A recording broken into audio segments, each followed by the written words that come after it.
Wonderful. Thank you, Marcus, so much. Our dear friend Marcus came for the rescue. It's good to have good friends. Okay, so I'll try to revisit everything that I started with. I was saying that we have a very special meeting today. A lot of friends from all over the world.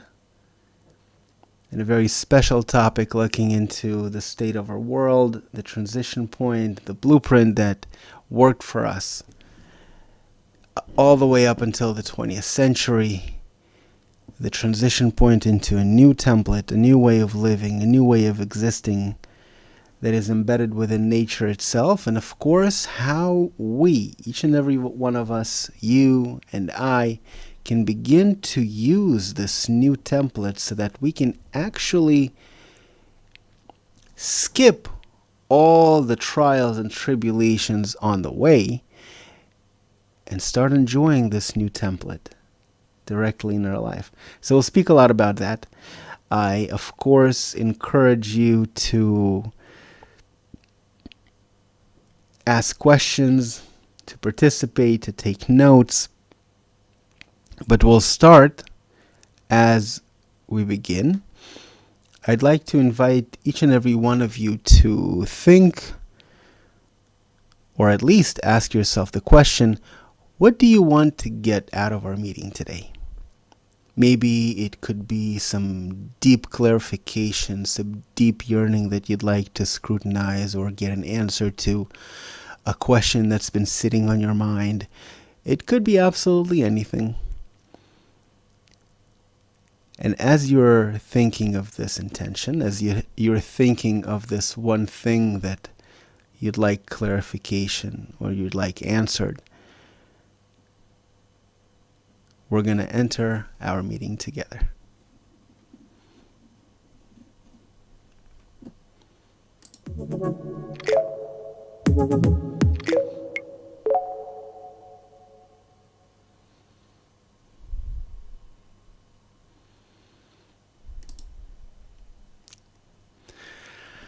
All right, beautiful people from all over the world, take this wonderful opportunity to introduce yourself. Some of you have already started. Introduce yourself, where you're from, what is on your mind today, how are you feeling? And as you do that, we will begin to explore a topic that is near and dear to my heart. This transition point that we're all a part of. I remember a world of my parents and grandparents where things were very simple, clear. The rules were set, the templates were clear. You had to go to school, get good grades, get a job, start a family, build something, build a house, and then pass it down to the next generation, pass it down to your children so that they can continue this work. And something in between started to go wrong. We saw that the world is evolving not as we have intended to, as our parents have intended to, as our grandparents have intended to. But it seems that we're getting back to the same challenges that we had 50 years ago, 100 years ago, 200 years ago. Similar clashes, feuds, arguments are rising up, both in culture, in society, and in the world at large. And we can't help but ask ourselves the question, why? We have everything. Technology today can provide and take care of every single man, woman, child, and elderly person alive in the entire world. Enough to put a roof over their head, food on the table, a proper education, and absolutely anything we can dream of the type of wealth and abundance that kings 200 years ago couldn't dream of. And yet we see the vast differences that exists within society, that exists within the world, that exists all over the place. Differences of education, differences of wealth, differences in upbringing, differences in values, vast differences. And I'd like to ask you why that is. This is our first challenge for today that we're going to look at. Why do these vast differences and disparities still exist, even though we know for a fact that technology today, all the wealth, can provide for 100% of all the people that exist today in the world? I'd love to hear what you think, guys, so put your answers in the chat. And again, the question is, why do you think these differences exist? Why some countries are richer, others are poorer, some peoples are richer, some people are poorer, some people have what they need, some people don't have what they need, some people have so much that they couldn't possibly use it in their entire lifetime.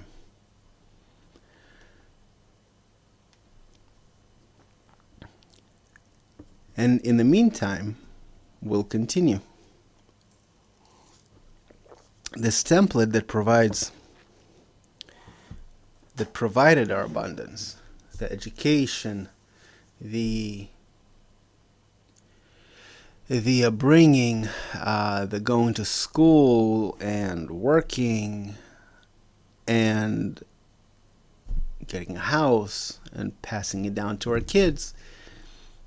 And in a way, this template provided a meaning for a lot of people, the vast majority of people. We see today it holds no meaning or very little meaning to a lot of people. Again, vast majority of people. And there seems to be some disconnect from this old way of thinking, the old way of living, the old way of being, and something new that is beginning to shift within the consciousness of our culture, within the consciousness of our society. Something is happening. Something is stirring inside. People are asking questions about purpose of life, about meaning, about individual purpose. Suddenly, when I have what I need, questions like purpose arise. And it's not for nothing.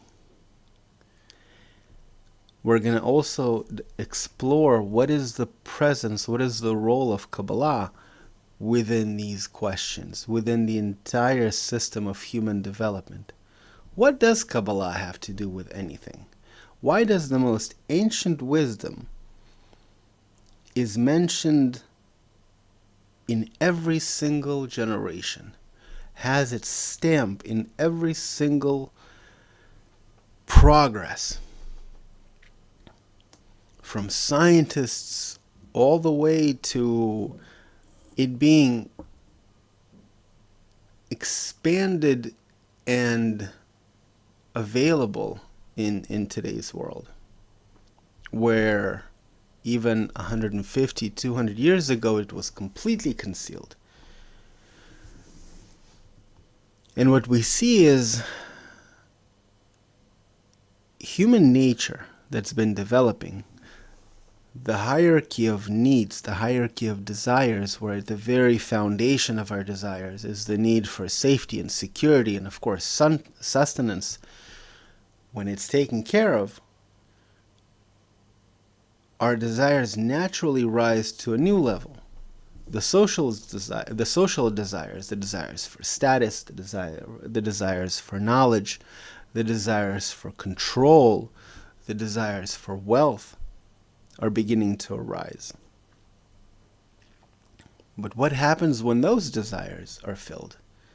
When we see that there is no fulfillment even within those social desires. And what is a social desire? How do I know that my desire is a social desire? It's not my desire.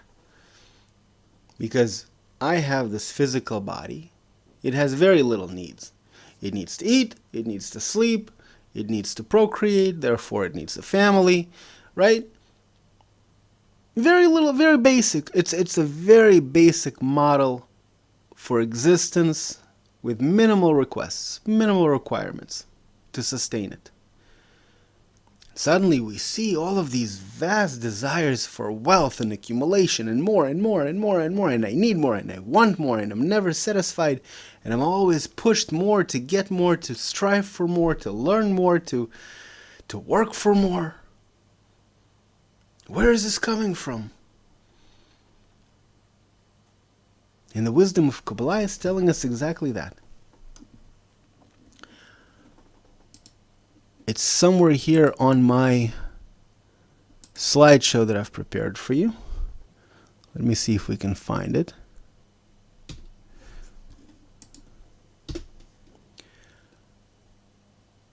Happiness and joy, which we all think we strive for. We see that according to science, there is some statistics for us, right? 75,000 a year, beyond which a person doesn't really feel more happy or less happy. Like, that's a basic level for a person to feel okay. And yet more and more people are feeling disengaged at work, finding their work meaningless. Marriages fail, over 50% at this point. Crisis of depression, political destabilization, a plague of loneliness.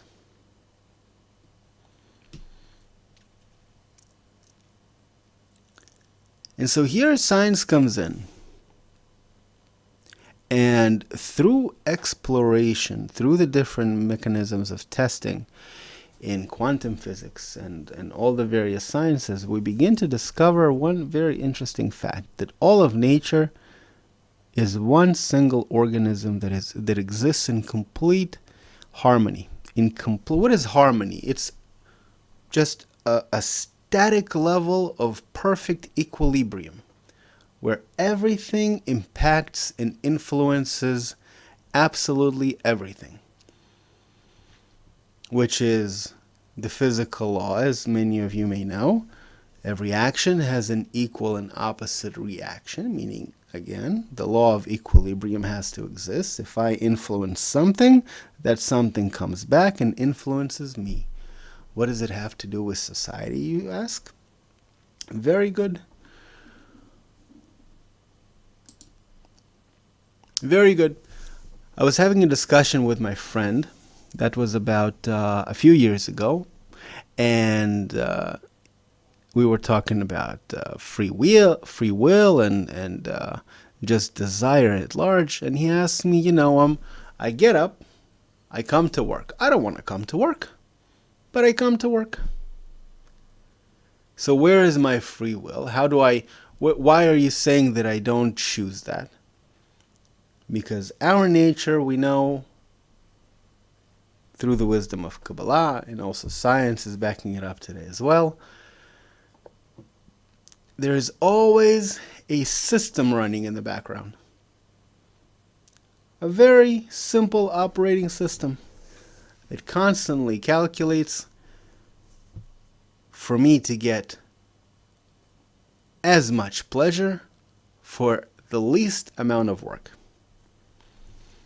As much pleasure for the least amount of work.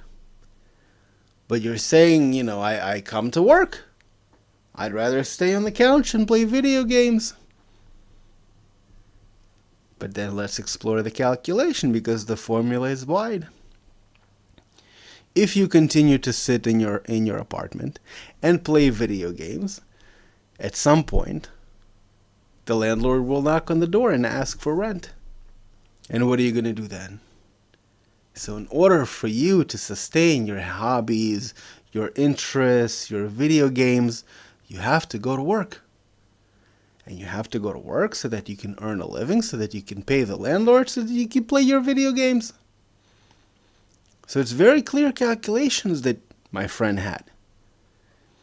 On the other hand, someone may go out and he invests in work and builds a business so that he can have a nice car and he can drive around and he can feel good in his car. And I ask a question.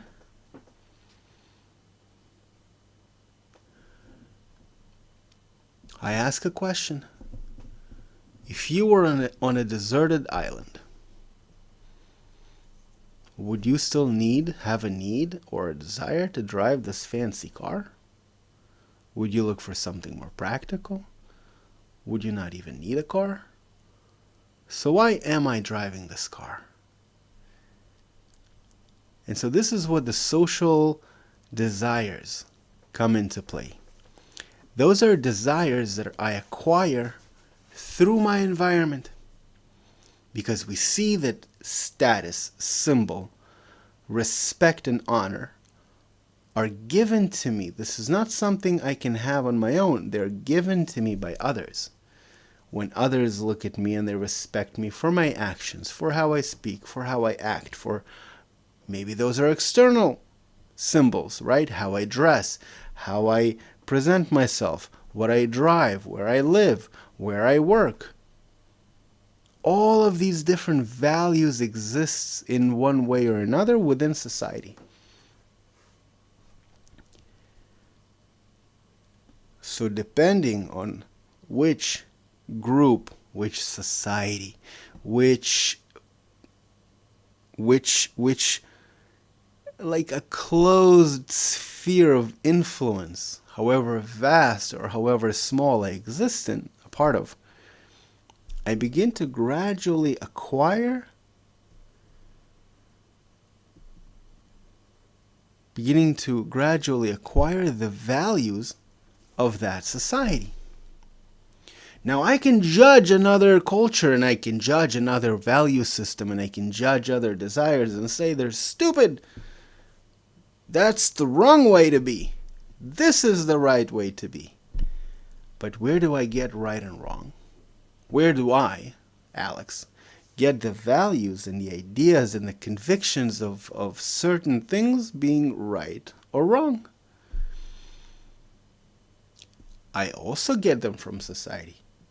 Because most of everything that I have comes from either my upbringing, from culture, television, friends, the general atmosphere that surrounds me while I was growing up and taught me this is right, this is wrong, this is what you should want, this is what you should stay away from, etc., etc., etc., and build a template within Alex of what is a person, of all the different ideas and desires and concepts and yearnings and questions, etc., etc., etc.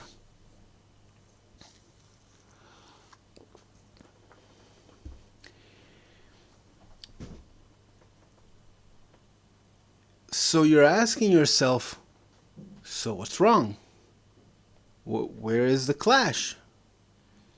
Why do we continue to see that our world, our environment, is getting more and more tense? More people continue to be depressed. Mental health is drastically on the decline. Relationships are getting harder and harder to acquire. Marriages fall apart way over 50%. In some cultures, in some countries, it can get up to 70, 80% divorce rate. Insane. Something isn't working. All the way up to the global levels of countries feuding, disagreements, etc., etc. And here comes the question, what do we really want? What do I really want? What do I want for me? What do I want for you? What do I want for my neighbor down the street? What do I want for the whole world? If I even have the opportunity to think that big. But let's just look at our lives. What do I want for myself? What do you guys want for yourself? If you had a wave of a wand, one wave of a wand, to think of one thing that will change your life drastically, what would it be?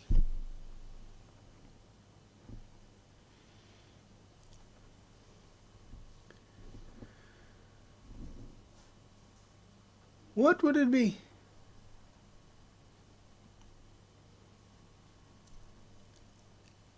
Everybody could have their own little version of this, but what it would generally be, depending on what life experience you have, depending on where you are, what place you are in your life currently, you'd have different answers.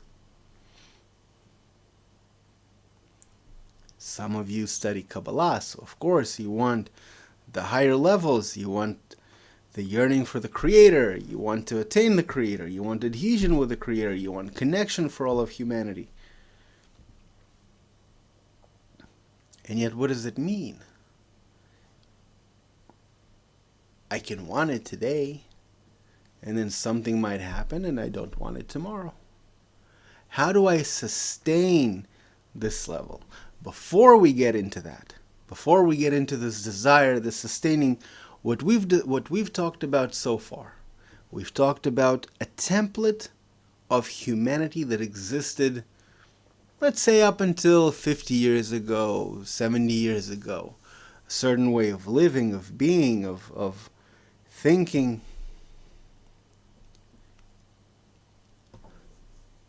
Now we've explored a little bit the influence of different environments as they act on the individual.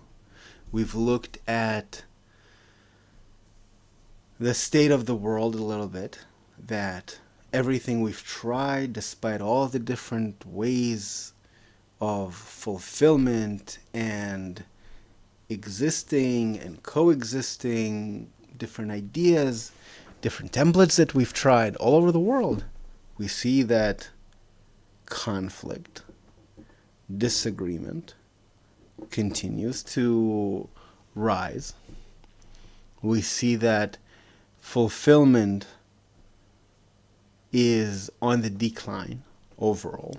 More and more people are experiencing mental crises, more and more people are depressed, more and more people are isolated, more and more people feel alone. And here comes the wisdom of Kabbalah, the wisdom of nature itself. And it comes to explain to us a very simple law. A law that science itself has discovered already. And we can't embrace it because this level of existence, this level of being, the harmonious level of being, is slightly above where we are right now as far as our development. Individually, as a society, as a culture, even as a family, it's a little bit above. This harmony that every part of the whole influences the entire whole, as well as the whole can influence the individual. Complete interconnection. Can be scary, can be exciting, but what that means for us is we have the opportunity to begin to build such connections that will coincide, that will equal, that will resemble this law of nature, of equilibrium, of interconnection, of mutual support, mutual aid, where where we begin to ignore everything that the creator, nature itself, everything that is happening in the world, we put it aside and we focus on the very point that nature itself is looking to guide us to. Now, what's going to happen if we can actually exist in the state of perfect harmony, not just on the natural levels of still vegetative and animal world? We see that an animal will not eat more than it needs to.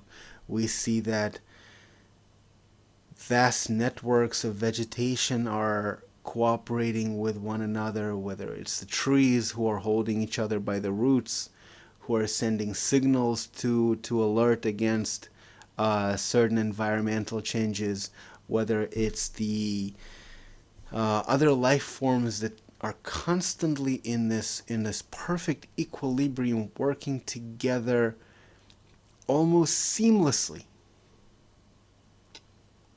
Those are already existing. They're perfect. They're harmonious.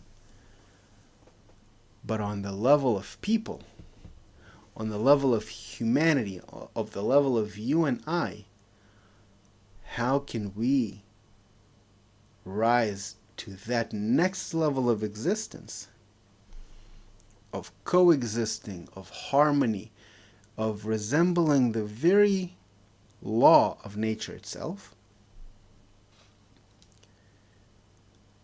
What would that look like?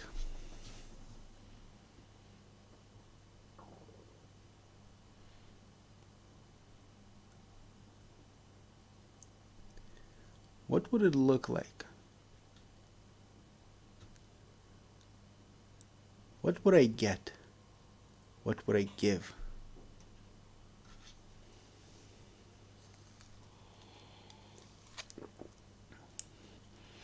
How would raising kids look like? How would it be? How would it feel like growing up in a culture, in a society that supports me completely, that has a vested interest in my success, in my personal realization, who has a vested interest in making sure that I become a part, a valuable part, that I have room, that I have place to realize all my nature-given abilities, all the little sparks, all the little seedlings that nature itself has embedded in me, that I have the opportunity to invest them into the whole, into the collective. Imagine some of you are artists, and you can now,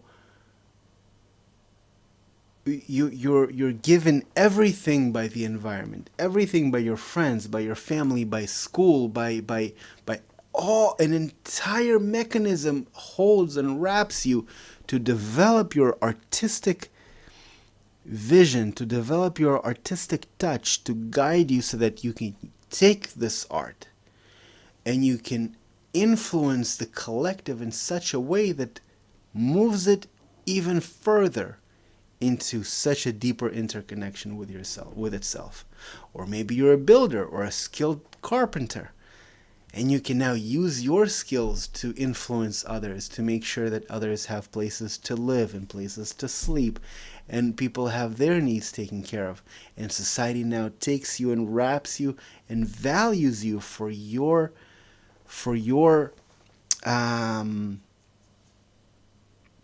not even cooperation, there's a specific word that I'm thinking of your investment into the collective. You're valued for that. You're not doing it for money or for anything else, because all of your needs are taken care of by the collective. This perfect harmony on the human level where each can receive absolutely everything he or she needs and give everything of himself for the benefit of others, and then receive in addition their gratitude and appreciation. This is the level of pleasure that cannot even be described in words, cannot be communicated, cannot be felt, because we haven't experienced it yet. And so what the Kabbalists of all generations have done is have taken this wisdom from the sages who've been in touch with nature itself, who've experienced, explored its laws, who've written down all of the conditions that need to exist in such a society, all of the conditions for us to be connected and tied down to this upper law of nature that exists, already exists, and is both pulling and pushing us towards it. Now I see that we're getting some questions, and I'd like to get some more if you guys have some questions. I see the chat is, there's a lot of comments, and I appreciate all of your cooperation, interaction. I wish I'm going to go back to the video and read all of it. But now I'm being sent some questions, so I'd like to address it. Let's see, I'm wondering if there is going to be... This is a question about the retreat. Maybe our coordinators, maybe some of the guys who are operating this live chat right now can let us know. I believe that there will be, as there usually is one every year. I believe it's October or November, closer to the end of the year, so we still have a little bit of time. Annie is asking, so many people I know lately reporting to be extremely anxious, extremely nervous. I like an impending doom, and they are not normally like this at all. Can you explain the Kabbalistic reason for this? Yeah, we feel it because we are more and more we're more and more aware of what's happening, both on an internal and external level, and people are beginning to feel, people are beginning to talk, because they're not seeing a way out of this loop. This loop has existed every generation, every couple of generations. There is the same cycle we're going through, and people are beginning to recognize the pattern. They're beginning to recognize the pattern. Therefore, they can already predict that something is going to happen, something sharp. They don't understand the reason, the purpose, the driving mechanism behind this pattern. But internally, they're beginning to recognize it. And that's why they're feeling anxiety. That's where they're feeling, the impending doom that you've mentioned. I haven't found a better cure for this than the wisdom of Kabbalah, personally. And I've explored a lot of things. The wisdom of Kabbalah explains in very, very simple terms, specifically where we are in the world, where we are in the evolution of society, of the evolution of culture, why we're getting what we're getting, the challenges, the blows, the wars, the pushing, those are like birthing pains. The Kabbalists describe it like birthing pains, meaning there is a new state, a new existence, a new form of life, a new form of being needs to be pushed out, and we are experiencing it. We're feeling beings, we're much more evolved, we're much more feeling, and we're beginning to feel how this new thing is being pushed out. Now we, those of us who study, have an opportunity to participate in the shift, to participate in this critical moment that exists right here and right now, to be the catalyst, to tilt the shift, not in the way of impending doom, not in the way of all the pain that has to be in order for us to reach this shift, but in the rising of consciousness, the rising of feeling, the raising of the senses that help express this clarity, express this ways, just like we are doing right now. The conversations we're having, the questions you're asking, the way we're we're exploring this whole progress and transition, you raise the awareness. Suddenly people feel there is another way. We don't have to go through the same pattern to learn something new. Maybe we can explore it different ways. Maybe the answer isn't actually because what are we all chasing? What are we all chasing? Kabbalists are telling us we are nothing but a vessel to receive pleasure. All we can do, we want pleasure, we want to feel good. We want to feel good. So we will chase good and will escape bad. This is our mechanism. This is nature itself. Now, my definition of what is bad and what is good can change depending on where I am in my journey, on where I am in my life, where I am in my awareness. But the mechanism stays the same. It never changes. I go towards what's good and I run away from what's bad. And so nature, up until this general transition point, has been using these two forces, the good and the bad, to develop us, to raise our awareness, to raise our energy, to raise our consciousness, our awareness, to raise humanity to a level where it can make a choice. Do you want to continue to get blows? Because the system works. Bam, bam, bam, bam, bam. And we run away because this is our nature. What happens when you hit a horse? It runs. What happens when you pull on the what do you call it, on the reins? It stops. Same thing. Same thing. Except now, through the wisdom of Kabbalah, through the laws that we're being taught, through the principles, a person can begin to take the reins and begin to stir his or her own life in the directions that he or she feels is right, and be the master of life. Be the one who actually gets to stir, who gets to navigate, who gets to make choices. He or she, we're not the horse anymore that life is riding us. But we are lifting ourselves to a different level where we now have the freedom, we now have the choice.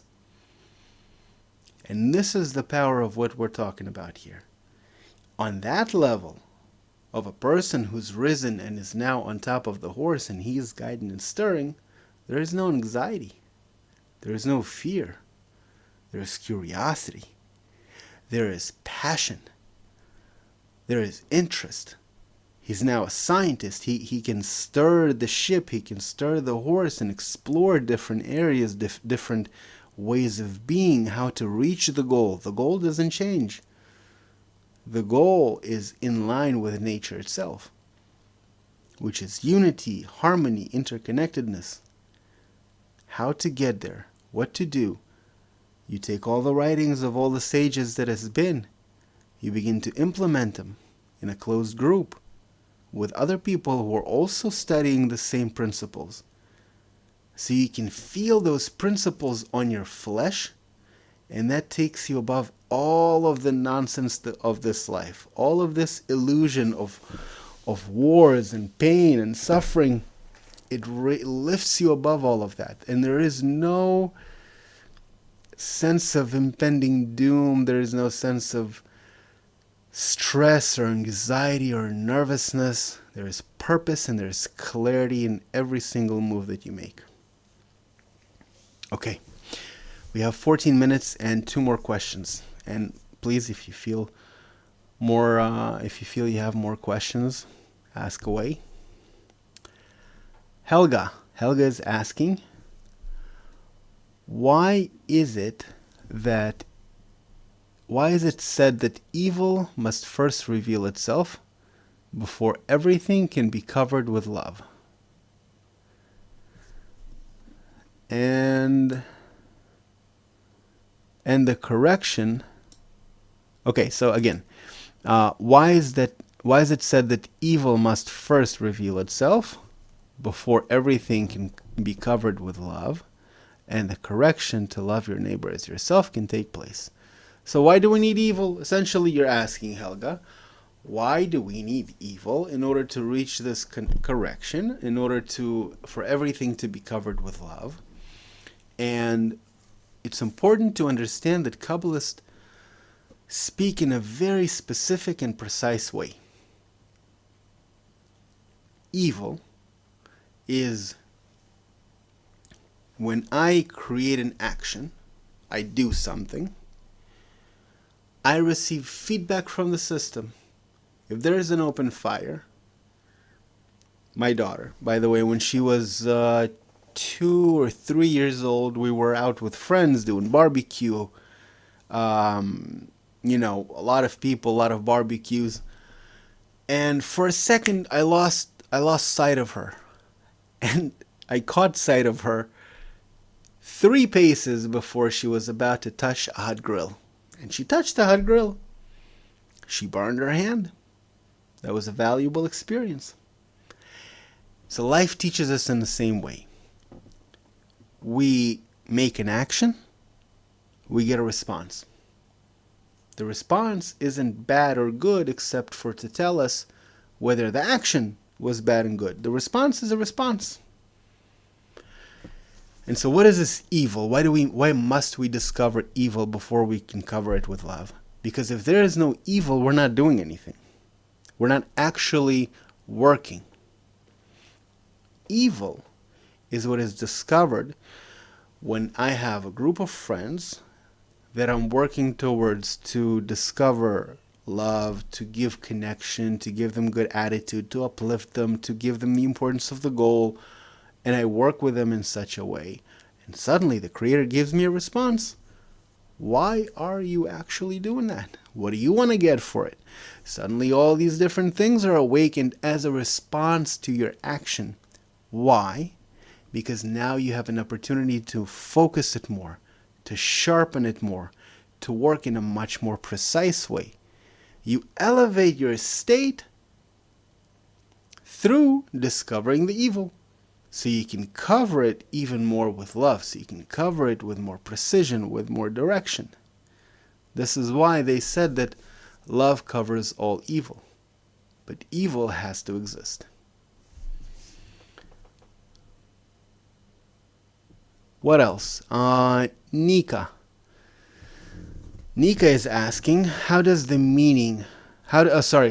receiving in the harmonious society may differ from taking, like child takes from the family table? Receiving from the harmonious society may differ from taking. It differs because there are stages of development, and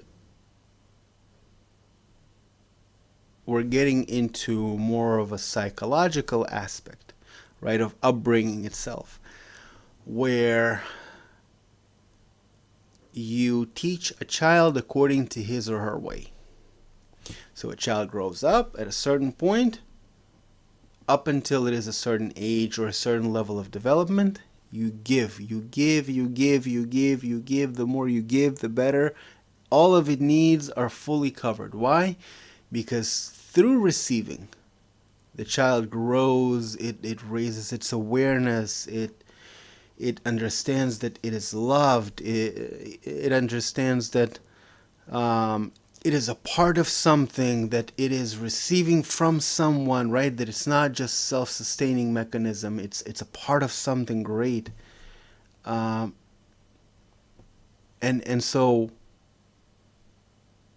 when it reaches a certain point, then the system starts guiding it. It starts working with it in this harmonious system. It starts navigating the desire of the individual from receiving to giving it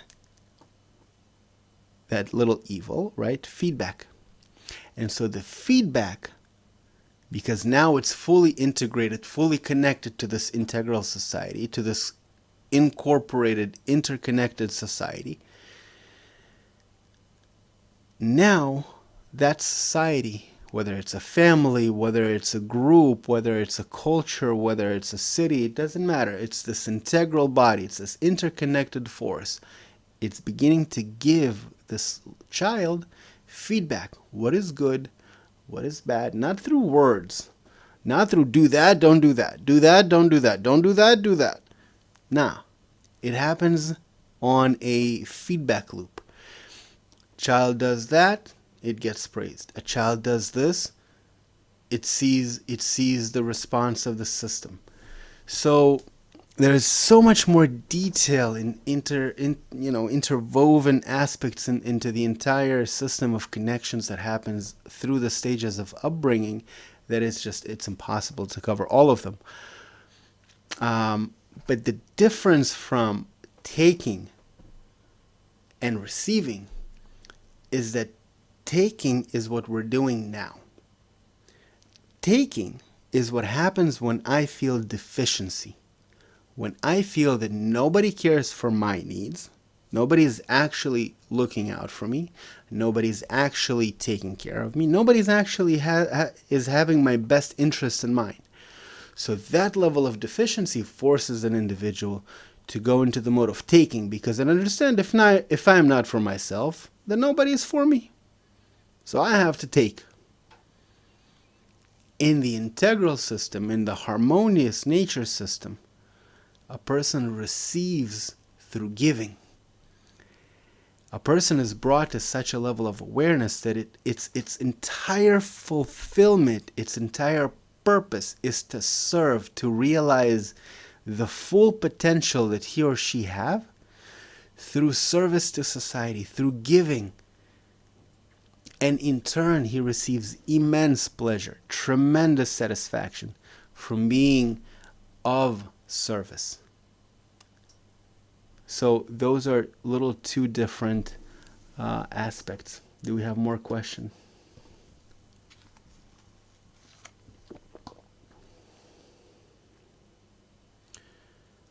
Okay, so what did we essentially cover? I'll continue talking if you have more questions. We've shared some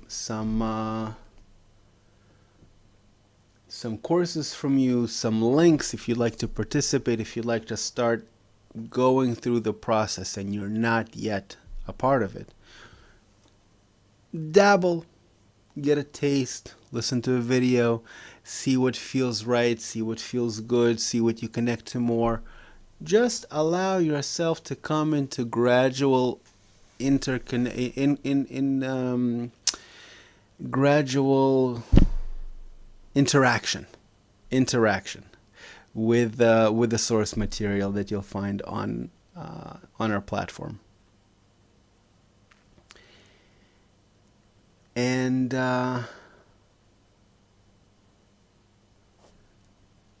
let's see. Can I be a Kabbalist even if I'm a Christian, or a Kabbalist can be a Christian? Oh, this is a good question. So I have 5 minutes, and I'll try to summarize it as quickly as possible. There is religion, and there is Kabbalah. So Kabbalah, essentially, is the same as science. It's the same as math. It's a formula that moves a person through levels of awareness, through levels of discovery. It's a way of looking at the world, of interacting with it. It's completely different. Religion,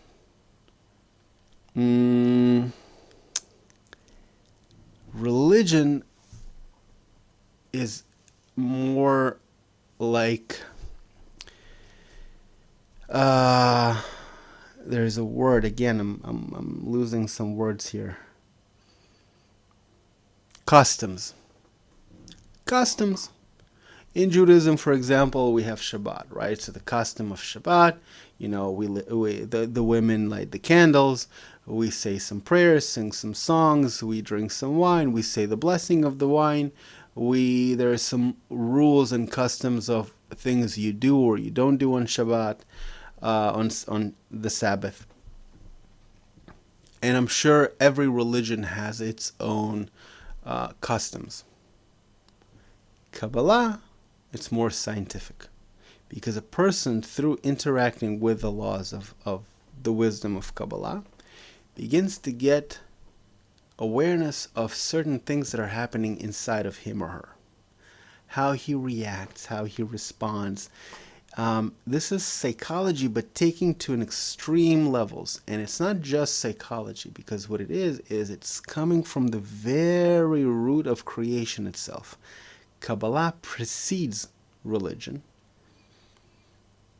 because all the customs were giving us after the practice of Kabbalah by Abraham, by Adam Rishon, before him, and so on and so forth. Each has discovered it in its measure, on its level, on his level, and has passed it on. And so this wisdom, this mechanism, this entire approach has been essentially matched, or has been adapted to the current generation. If I would read the sources that were written 1,000 years ago, I wouldn't understand anything, although they speak about the same thing. Rabash and Bala Sulam wrote about the very same thing that Moses wrote in the Torah. The very same things, but reading the Torah, I see pictures, I see images, I see things that I begin to put as materialistic, as historic, as images, as stories. But they speak about movements, actions of the soul, the movements of desire, the interaction between the light and the vessel. There's so much more within this structure that every generation has had to have a generation of Kabbalists that have adapted this wisdom for the current generation, so that they can eventually come to us in a way that we can put it into practice, so that each individual can begin to realize the root of his soul, what is the purpose of his life in this world, what the Creator in this harmonious system itself wants and demands from him to feel full satisfaction, and so on and so forth.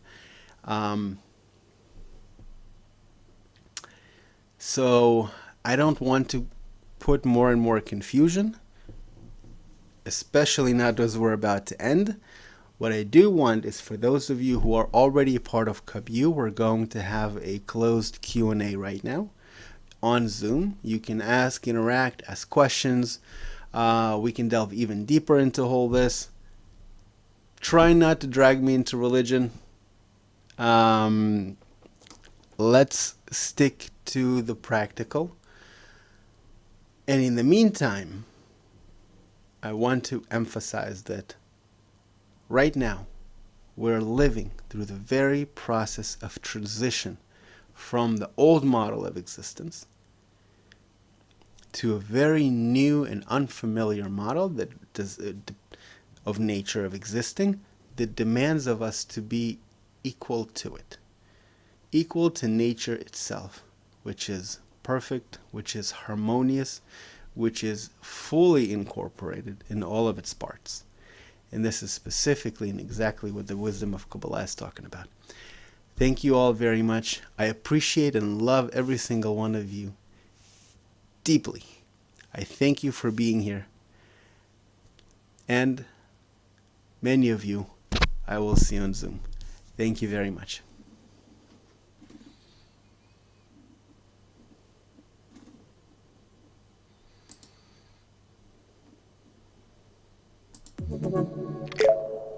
Thank you.